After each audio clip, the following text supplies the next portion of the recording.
Welcome back to Views from the Window. I'm David Howell, and in our last episode, as you know, we began a conversation around educational freedom accounts and the changing landscape of education in Arkansas. It's a topic that's generated a lot of discussion, and I believe for very good reason. And one of my sole contributing factors to having my guest on the show is that with 6 kids, I found a long time ago that education isn't a one-size-fits-all. And when I met Laurie during the campaign, I soon found out that she believed the same thing. And Laurie, through 25 plus years of work through her nonprofit now, the Reform Alliance, she's done work both throughout Arkansas and throughout the nation as well. And so thanks for joining me once again, Laurie. And I'm looking forward to part 2 of this conversation. Any thoughts, anything we have to clean up from that first one, or do you feel good about it? No, I feel good about it. I hope that your audience recognizes the passion and the genuineness that you and I both have for this, because it matters. Yeah. It is the single source of the challenges that face our state, economically, crime-wise. Education has been proven again and again to be the key, the door that people walk through that changes the trajectory of their lives. So when we've got, reading rates of 36% and math of 24%, and those are the people that are excelling. Those aren't the failure numbers. Those are the excelling numbers. It speaks to there's some challenges, and we needed something drastic to happen in this state. I mean, I don't know how old you are, but I'm 60, and so and I am from Arkansas and live in Arkansas. Went to school in Arkansas, raised my family in Arkansas, and it's important to me, my grandkids are here, that our state is not 48th, 49th, and 50th continually on the education continuum. And so I made it a life's journey to impact it. And because of my personal story that I shared in the last episode, because it makes a difference for everybody's kids. And like I said before, I've traveled this state, and I've seen parents. I've seen the look in mom's eyes when they're like, I just want my kid to read. I just want them to have a chance at success. You can't make children successful, but you can certainly give them all the advantages that they need to get there. And, I get the question all the time about sports. Well, here's my question. I want your audience to go look up how many people have left the state of Arkansas and made money playing a sport. That's good. How many? I know. But how many? And it's ridiculous. And I love sports, all sports. I was an athlete. But I'm just saying that shouldn't be the determining factor of what we do. It's great. It gives kids discipline. Yeah. But we need them to be able to read and to write. Because you ever known anybody that went and thought they were going to play a sport professionally and got hurt? Oh, yeah. I'm sorry. Like, I don't know how many athletes that have left Arkansas has that happened to. Yeah. Several. And so it answers all the questions, David, that we're looking at as a state and a country of like, we need our people to be educated. We need them to be able to read. Readers are leaders, man. If you can't read bills, if you can't read what's happening in the world, if you can't read, specific books, I happen to think the Bible's a pretty important book to read. If you can't read those things, then you're lost. Yeah. In more ways than someone one. else has to give you all the information. Yeah, and that's a control, right? If you can't do math, I mean, you ever been to a place where a kid's at a register and can't do the change? Oh yeah. You're just like, what? You ever give them more to get something specific back? That'll just throw them off completely. They just can't even figure it out. Yeah. And so, that's a travesty. It's not funny, and it's not. Again, I'm not trying to, bash the public schools. I'm bashing the adults, and I'm one of them. Yeah. Okay. We have let several generations of our kids down to making sure that they have the tools that they need to be adults and protect and raise their family and make sure that they're doing the things that they need to do to make generations and generations and generations. We can't keep going down this path. Yeah. What's it going to look like a decade or two from now when even more people can't read and write and do math? I love this conversation. I love where it's heading. I was reminded, though, after the last one, of a question that I get pretty regularly. When people have made the argument to me about why these EFAs are bad, why the LEARNS Act is bad, they say, well, the public school can't reject students, but the private school can. And so they shouldn't be receiving any state funds because they can discriminate against the students that they let into their school. So how would you respond to that? I would say that's hogwash. Okay. And then I would say, why don't your listeners or anybody that says that watch any of the proceedings from the State Board of Education when parents go crying about their kids being expelled or not accepted to or let into public schools. Mm-hmm. It's baloney. Now, do they have students that are hard? Yeah. Well, you're a public school. Okay? Mm-hmm. We all have, I've got 2 kids and 3 grandkids, and a couple of them are hard. Yeah. But they can expel students. They cannot accept students. They do it every day. There's a list of state board. I can send you several that you can put in this episode and tag it where the school's like, we're not taking that kid. Wow. And so they do that. They draw boundary lines because they don't want certain demographics in their schools. Mm-hmm. So that's a foul argument. Mm-hmm. But then it starts to make you beg another question. Okay.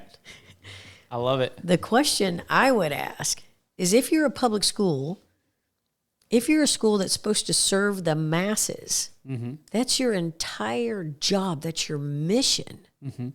Why would you want to reject anyone? Yeah. Why is that even your argument? Mm-hmm. Why would you say that? Mm-hmm. And so a private school, on the other hand, are usually based on a criteria that they founded for a reason to educate in a particular manner, mm-hmm. whether it's religion or arts or extracurriculars or whatever it is. Mm-hmm. A portion of parents found an audience that said, this is what we want our kids to know. Mm-hmm. Will you put a school together? Yeah. So if you don't fit in that model, why would you insist that your kids go there? Yeah. But see, all of these questions are so selfish on the adult part of the conversation. Mm. Kids don't ask these questions. No. The adults ask these. Why can't I do that? Well, I don't know. Why can't I have Bill Gates' money? I don't know. I don't want his lifestyle, but his money wouldn't be bad. But you see what I'm saying? Yeah. Like the conversations always start out wrong. Mm-hmm. Every single conversation about education, in my opinion, David, mm-hmm. should revolve around kids. Thank you. What's best for the kids? That's my biggest pet peeve is that I've seen here locally. Is people are running for school board, and they come in and they knock on my door, and I'll talk to anybody because I've knocked on plenty of doors. But I ask them, why are you running for school board?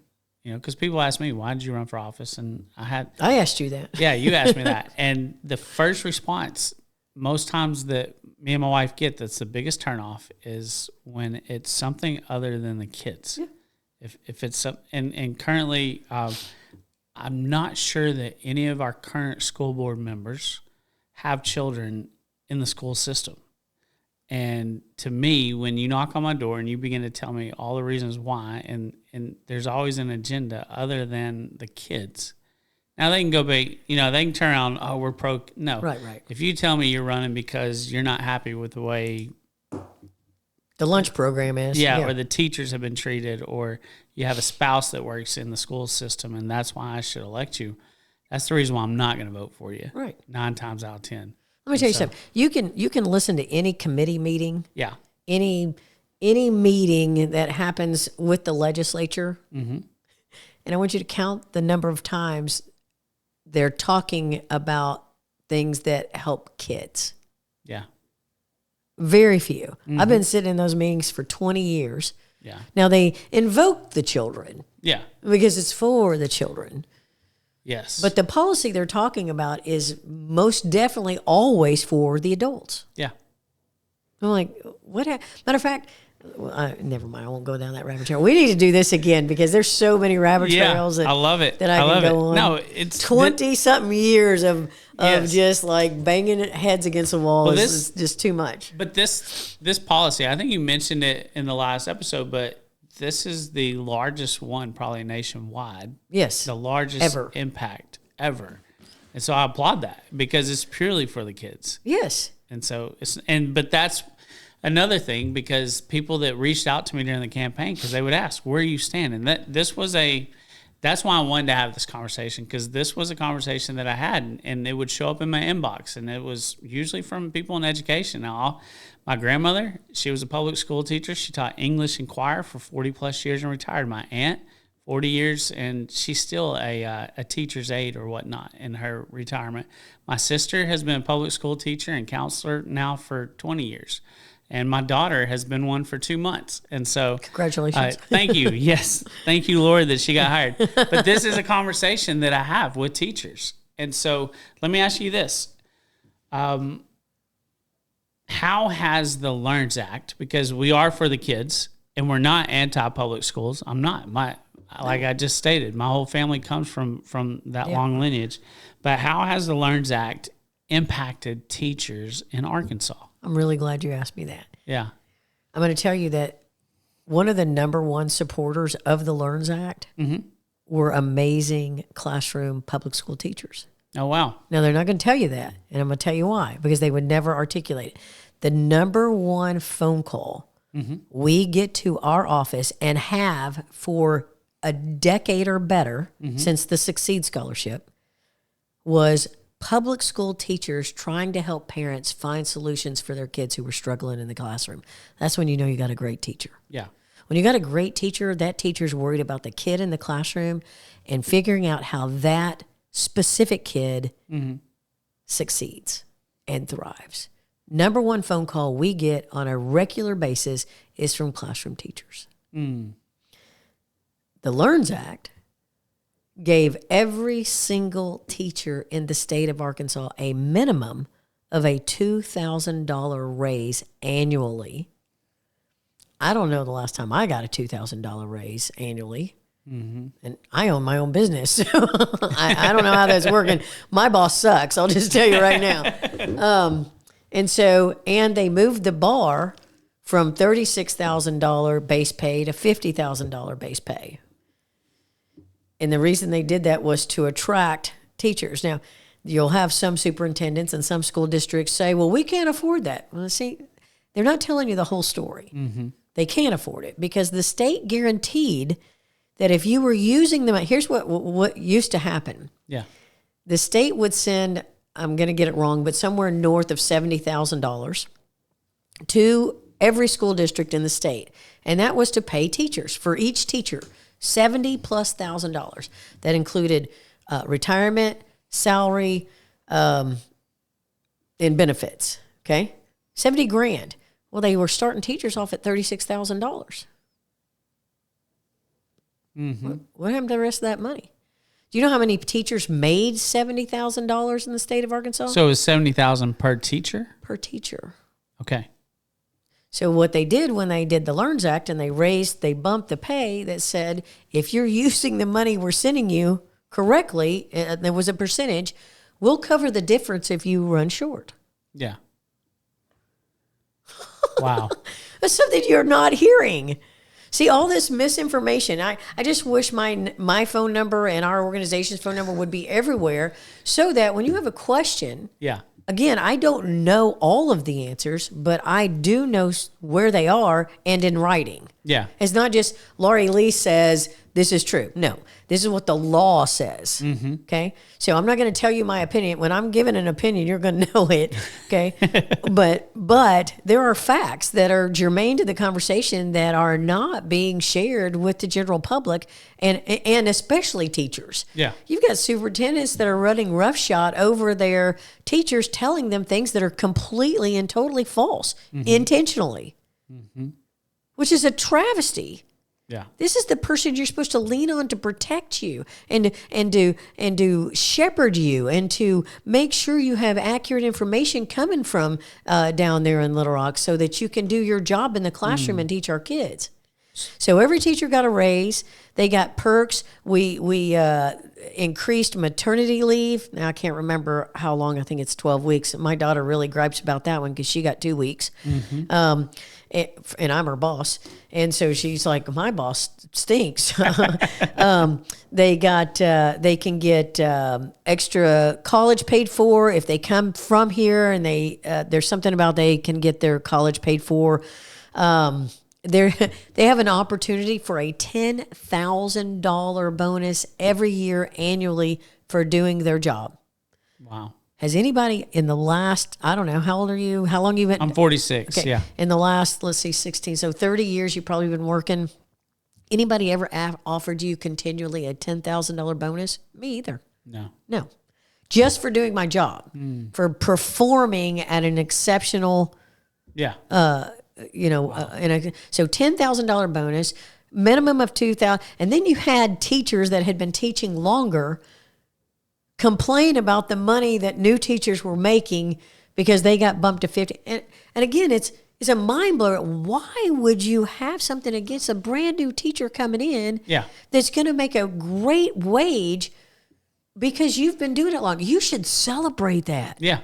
That'd be like people in the suffrage movement being upset because women could now vote and they didn't get to vote for their whole life. Some of this stuff just blows my mind. Where's your joy in what you're doing for your cohorts, for the people you're with? I mean, don't get me started on all this. So you're pro public school. 100%. Now you did say something about superintendents a second ago. So I want to ask you though, because you talked on the last episode about how you've been throughout the state. I want to ask this: what superintendents are you seeing do this the right way, and they're successful with it, and they are pro? Are you having that conversation with not, and maybe it's not superintendents in particular that you're working with specifically, but what administrations are you seeing succeed in this new environment? That's a great question. Yeah. I can't recall somebody specifically. I mean, I've talked to a guy out of Palestine, Wheatley. We've seen, I'm trying to think of other folks I've talked to, but they're really grabbing on to this idea of taking advantage of what's in the LEARNS Act. Yeah. Districts that are paying their teachers, here's the thing, the $50,000 is the floor. Yeah. There's no ceiling. You can pay a teacher $200,000 if you want to. Well, in a lot of these towns, though, that I've been to, because you mentioned DeQueen earlier, I'm sure in DeQueen and Horatio, that's a great baseline. That's an incredible baseline. That's an incredible salary. That's an amazing salary. Throughout most of Arkansas. All of Arkansas. I mean, unless you're living in Fayetteville. Yeah. I mean, or Bentonville or, Rogers up there where, Walmart's brought in 1 billion people that make, great money. Yeah. But that's an amazing salary in the state of Arkansas. What's the median income in Arkansas? Around 30? The last time I checked, it was 36, but that's probably several years old. But it can't be 50. Yeah. I mean, give it a goog. I mean, it's a thing, But here's the deal. The LEARNS Act had a focus to here's what we know as the adults in the conversation. Yeah. Teachers are necessary. Mm-hmm. We need them. We want them. We want great teachers. We want to incentivize every great teacher in America to come to Arkansas. Yeah. Come here. We have a low cost of living. We have friendly people. Mm-hmm. We have amazing catfish. We have great golf courses. You can, I mean, don't get me into my Arkansas parks and tourism spiel. No. Arkansas is, I love to say this. Arkansas is the only state that you could build a wall all the way around it, and we could totally survive. We have every natural resource. Everything. We have the only active diamond mine in North America. We have legit everything. And we're looking, rice, corn, fish, cattle, water, fresh water. Yeah. Build a wall. I'm not advocating that. I'm just saying Build the you're wall. right. You're right. But it's sad that there are people who have intentionally misled the conversation about the LEARNS Act and teachers. And it's a travesty that there were teachers that were veteran teachers that had a problem with new teachers earning a great wage and them getting a $2,000 raise at a minimum. Yeah. And a chance to get 10,000 more. Yeah. No, I agree with you. I agree with you. All right. So let me ask you this. What do we need to be tracking over the next 5 to 10 years that we can look back and be like, hey, this worked? That's a great question. So the University of Arkansas Department of Education, it has done a report by a guy named Dr. Patrick Wolf, and I'll send that to you too. Write that down for me to send it to you. Yeah. On the testing of the kids on the EFAs versus public school students. Okay. So you got public school students, private school students, and homeschool micro school students. Same. Who did the best? Private school. Nope. Okay. Homeschoolers. Homeschoolers. Wow. Homeschoolers were like at 65% proficiency. Wow. You know what the state's at? It's like 36 in reading, 20. So when I hear people talk about homeschoolers and they're not homeschooling their kids, okay, that happens. It does. It does. There's abuses in homeschool. There's abuses in public schools. Yeah. There's abuses in private schools. We're there against are all that. evil people in this world. Yeah. Sick and depraved people in this world. Can't cure that. Mm-hmm. It's going to go on forever. Mm-hmm. What I can cure is the ability to educate the majority of the children in our state in a way that benefits their learning style. That's good. That's what we can control. That's good. So back to my original question, why do we educate kids? To pay administrators? To pay public school teachers? To have nice, shiny buildings and pay contractors to build travertine walls and, waterfalls and press boxes and, $1 million football stadiums? I mean, if that's the goal of the state, okay, just say that. Yeah.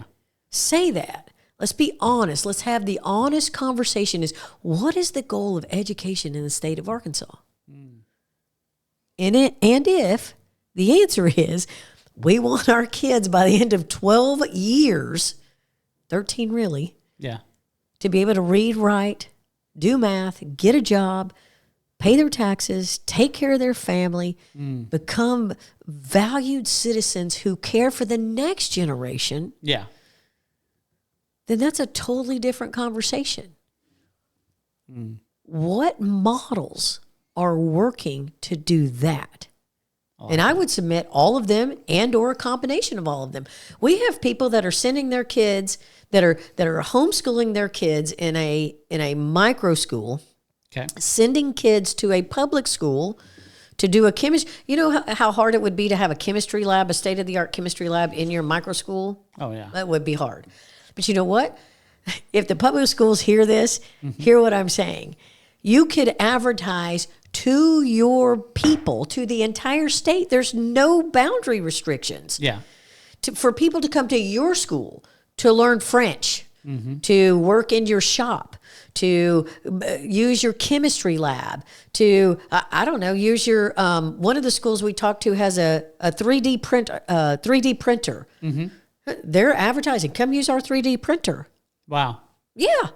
How many homeschool kids can afford a 3D printer? I love it. Okay. And so let's really think about, if you change the conversation to think about the kids and their futures. Which has to be the main focus. It has to be the main thing. Then the entire conversation changes. Yeah. It changes for teachers. It changes for parents. It changes for administrators. It changes for our communities. Let's focus on this part of our world, education, to focus on kids. So public educators, let me ask this, because I want to give, we're about solutions. So somebody listening to this podcast, this conversation, and they hear you say that, and they work in public education, they're like, you know what? We want this school district to begin tapping into that. What's that first step look like? Sit down with your administrator and your people and say, what's our specialty? Yeah. How can we serve our community so that people want to bring their children here and give us that money back? I love it. How? You know, there's an old saying, serve the masses, live with the classes. Because when you're serving people, that's the whole reason. I don't want to get theological, but this whole reason we're here. Yeah. Let's serve some people. That's good. If we forget about what we're gaining and focus on what we're supposed to be doing with the vocation we've chosen, we're winning. Yeah. Our people are winning. We're going to win. We're going to win so big, we're going to be tired of winning. Well, and I feel like this whole conversation in the last 3 years has forced public education to become more innovative. Yes. And that's a good thing. Yeah. It's never bad to share with somebody, regardless of what stage they're on, some constructive criticism.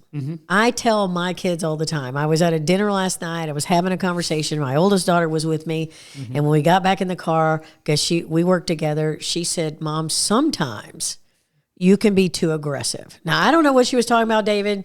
You don't agree with her. But I said, okay, can you share with me specifically where that was? And she shared it with me. And I said, okay, that's fair. I can see that. Yeah. Because I still want to grow.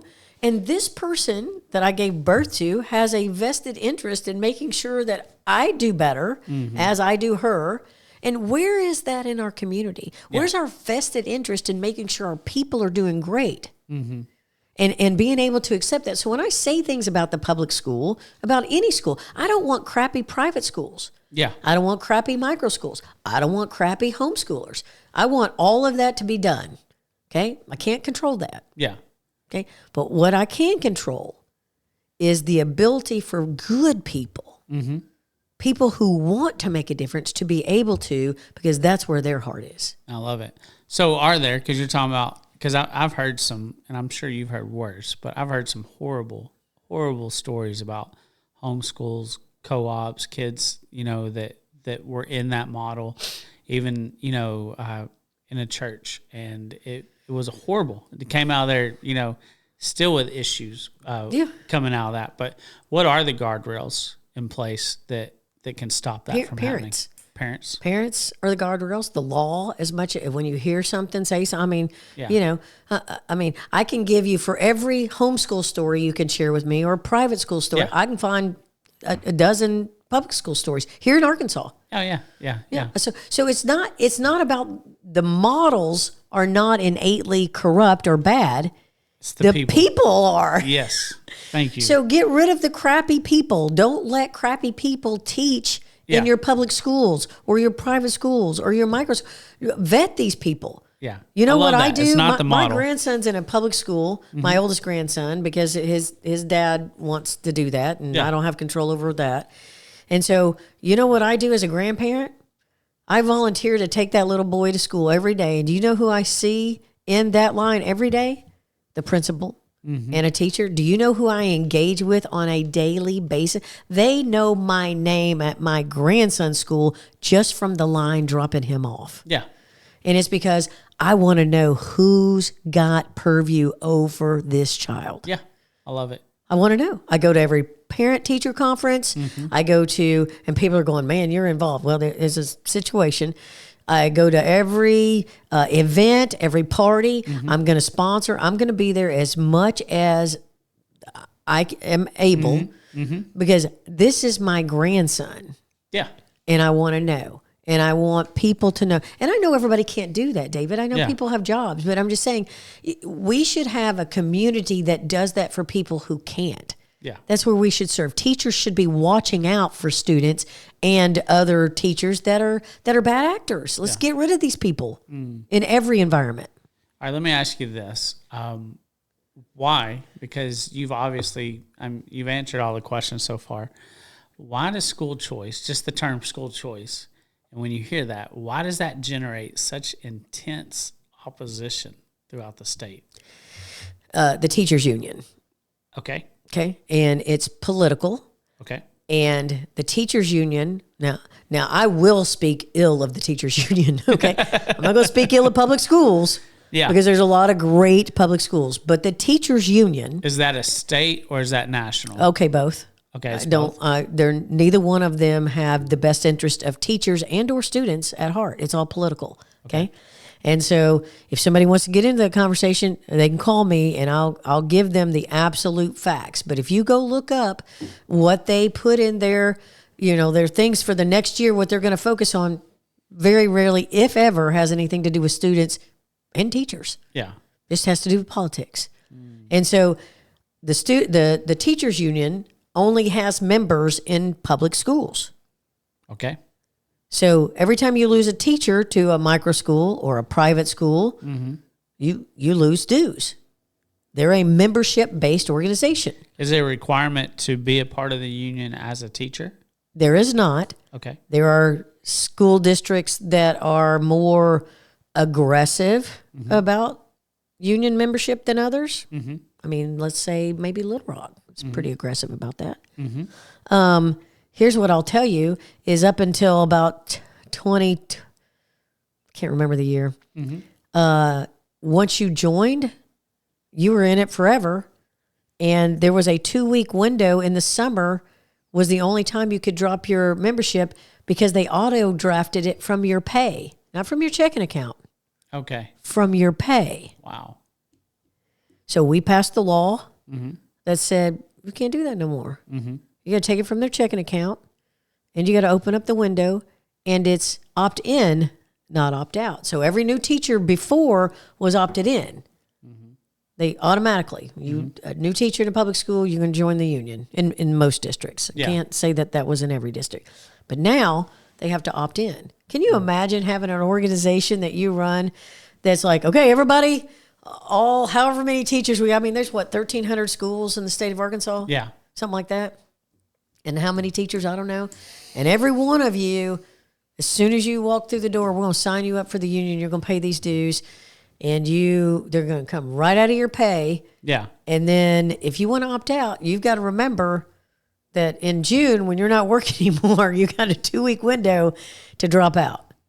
And the site's down. Oh, the site's down. Oh, uh-oh. So I have a problem with the teachers union. If somebody wants to call me about it, they got my phone number. You just go ahead and call me. But I know the facts. Because they do get politically involved. That's all they do. Purpose, yeah. That's the whole purpose. I just remember my grandmother. And it's not in issues that have to do necessarily with. It's in every fringe issue. They're in the abortion issue. They're in the transgender issue. They're in the immigration issue. There are all the issues that have nothing to do with can my kid read or write or are our teachers being protected and given the resources that they need to be great classroom teachers. No. It's, do they have the right to engage in adult things with students? Do they have that right? Does a teacher have that right? Wow. These are the things that the union supports. And I would say too, and the reason why I even thought about that was I remember my grandmother complaining because the teachers union that she had been a part of for 40 plus years was endorsing a candidate that she didn't agree with at all. And then she starts looking at it, and most of the things that they were going after and endorsing and really don't line up ideologically with the state in general. Not just this state, with any parent. Yeah. Okay. Or parent. There's no parent that could go look at their platform and say, "Oh yeah, I agree with this. Let's give minor females in elementary school access to abortions without their parents knowing." Yeah. Or to surgeries without their parents knowing. Now, if you're for all that stuff, that's on you, but you're the parent. You should get to decide, not some teacher. Yeah.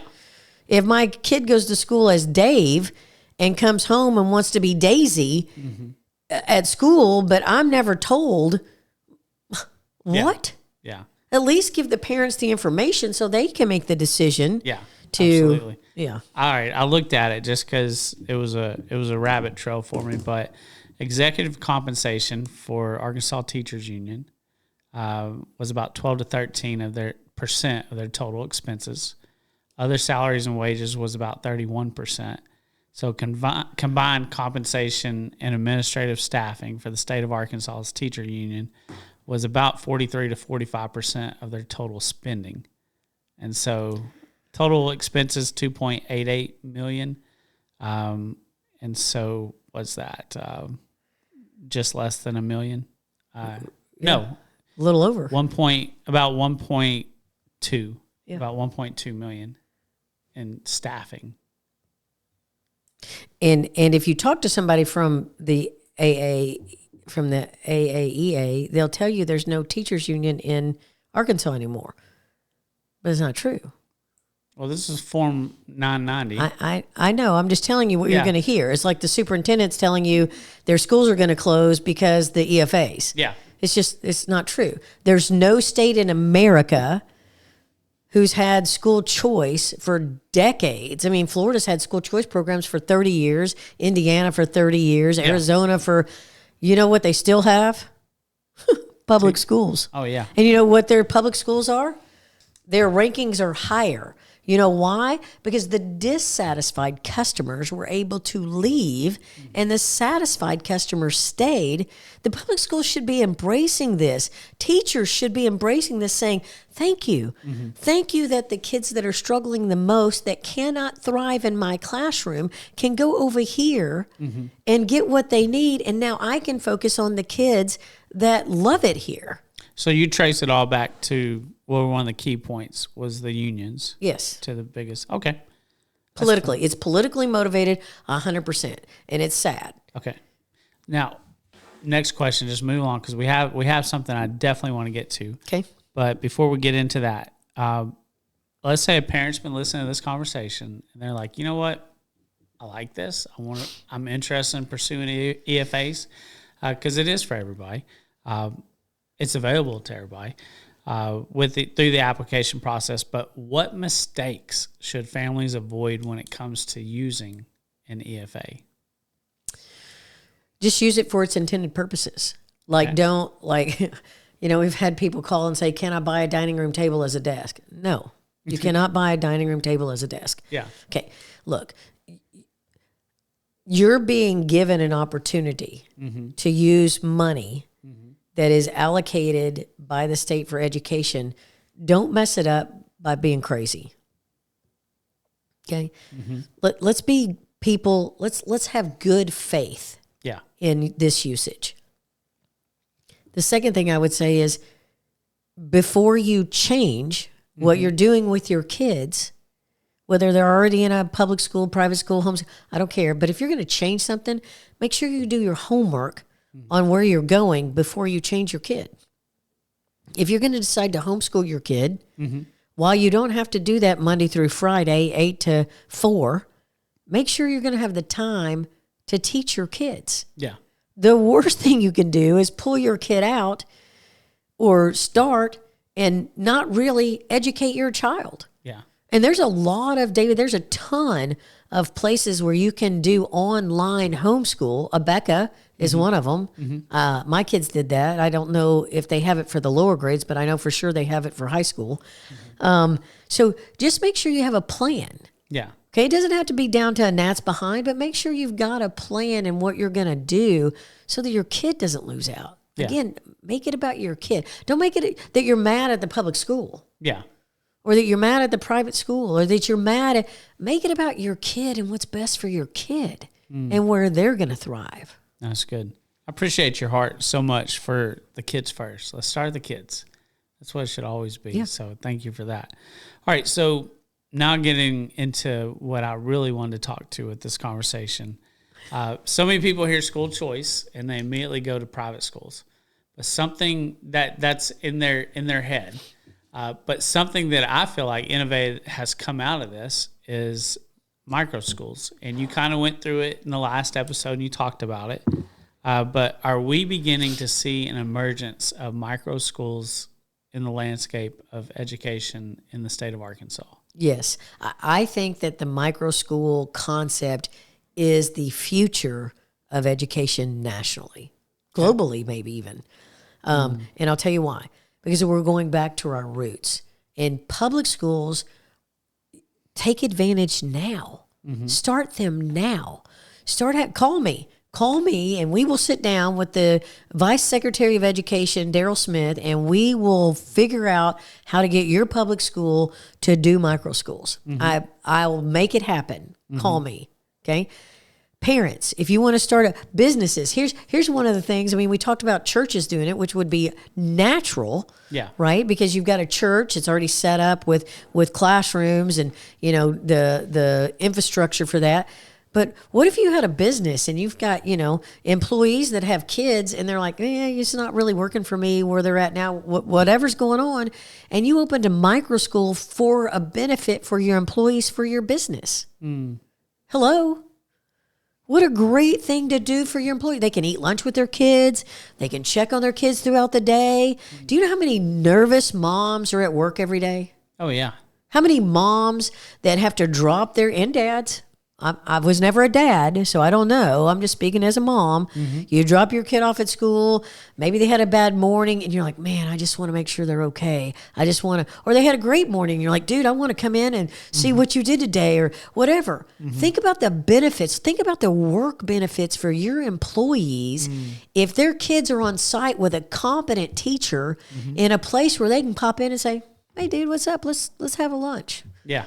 Or, tell me about your math project, whatever it is. Yeah. Do you see how it changes the dynamic? Not just for the business, but for that family. Think of how many sick days are not going to be. Oh, yeah. Yeah. You know what the petri dish is at the local public school for, it's awful. Or the local daycare. Yeah. Let's start thinking about our families and our kids in a way. And I think the micro school is the answer to that. And that it's the future of education. So you have other states reaching out to you. They're watching what's happening here in Arkansas. And so you feel like Texas just did it. Aren't they this past year? Yeah, they just blew the doors off. Yeah. I was talking to a pastor last week and I was telling him about this conversation we were going to have. And we were having that conversation because they actually do have a school because like you said, they had a building that wasn't being used Monday through Saturday. And so they have a school that they've been leasing their building to, and we started talking about this side of it, and it's going to open up so many doors. Oh, so many things. And think about this as a church. If you have parishioners that are struggling financially and their kids are struggling, what better place to have them than in your church? Open the community up to your church, and they see the arms of the church embracing their kids. Yeah. Where are they going to go to church? That's good. I mean, we got to think about this.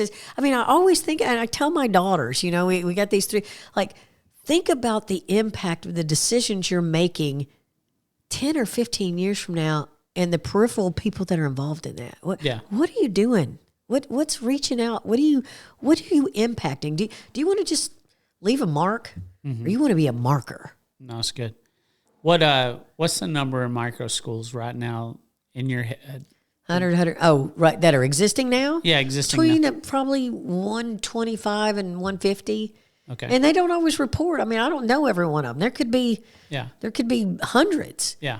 But I know of between 125 and 150. Wow. Are most of those coming from people that were in education that have stepped out of that realm? Or there's a lot. I'll say that's probably one of the number one former public school teachers, private school teachers, young teachers who now starting families. They're like, I don't want to put my kid in daycare or in a school where I'm not teaching. So I'm going to, I'm teaching high school, my kid's in kindergarten. I'm just going to open a micro school. Yeah. People that are business people that have something like accountants and lawyers and doctors that have the ability to pay a private teacher. They're opening up micro schools for their neighborhoods. Neighborhoods are getting together and doing it. Really? Yeah. It's wild. All right. So obviously these create an opportunity to build community. But here's my thought, and you and I kind of talked about this a couple of months ago. My daughter, she's 18, so she goes to school right now for about 3 hours a day, and 40 minutes of that's lunch. I think she's only taking like 2 classes. She's going to graduate with 26 credit hours for college. Wow. But she's literally like taking, one of them's like the art of health or something. I mean, she's basket weaving and she's learn how to treat. Yeah. She wants to be a physical therapist, so she's doing like wound care, that type stuff.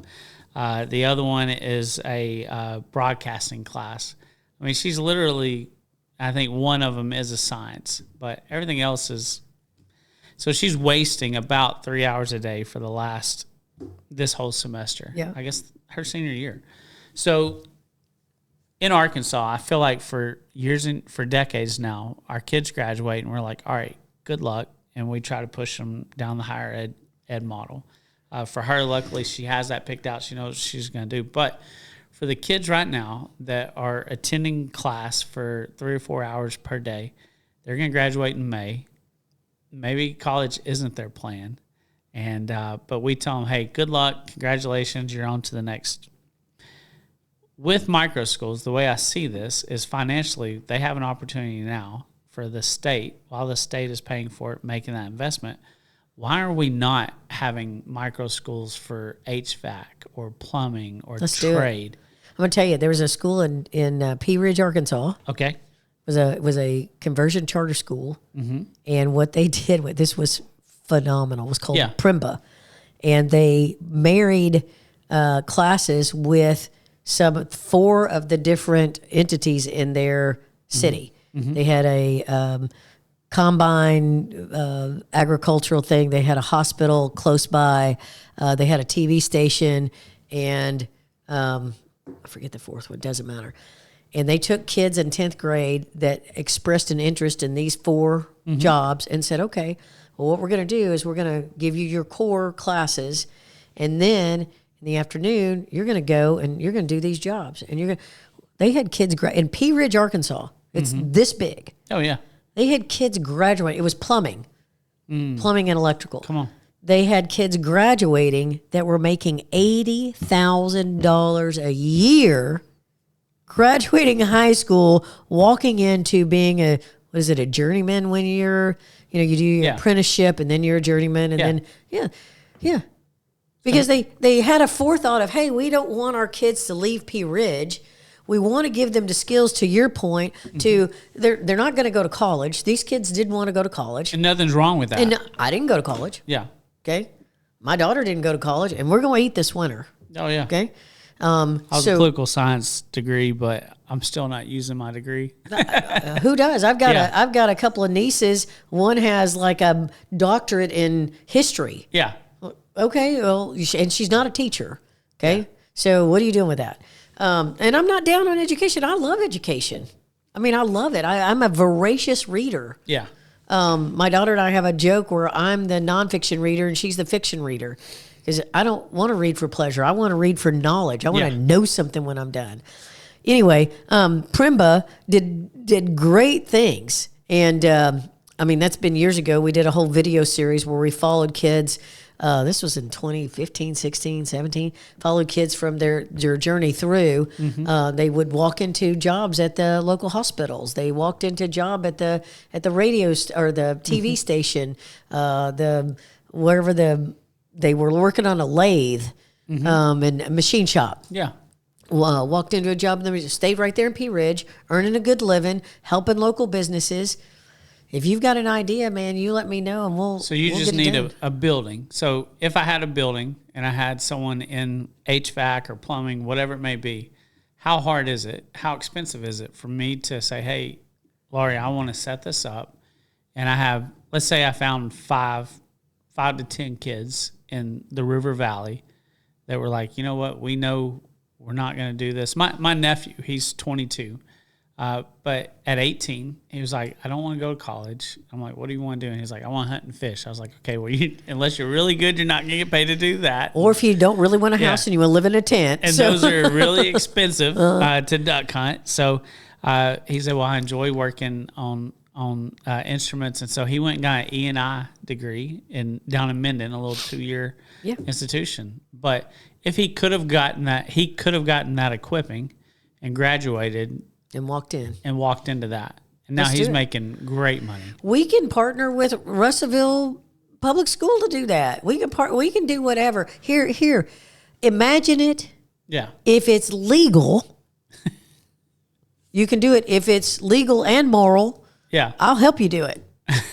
Okay? I mean, if it's about a kid and a single kid that needs a why, there's more than one. Let's answer the why. Let's get it done.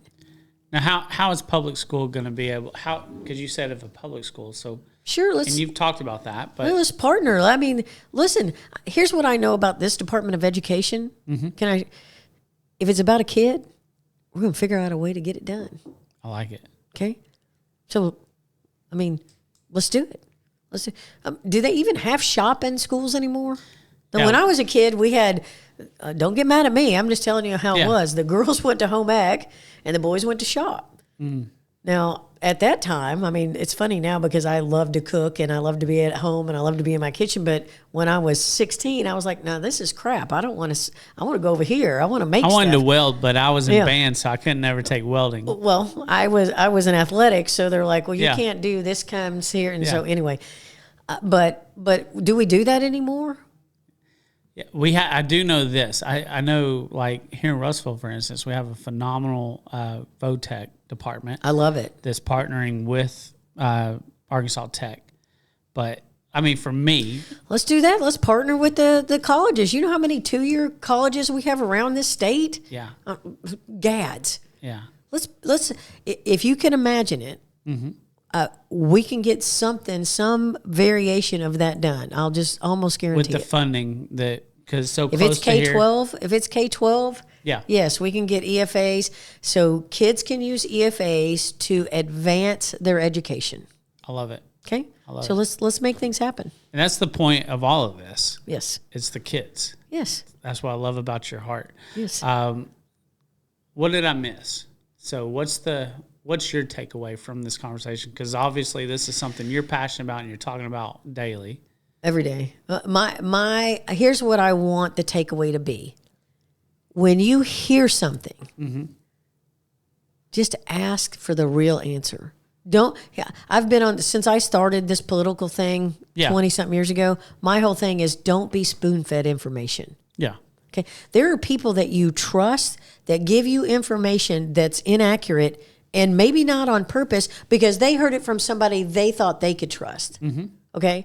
Like my dad told me one time, those orange barrels that are in the road, he told me those were filled with concrete and I better not hit one. Do you know they're not filled with concrete? How do you know that?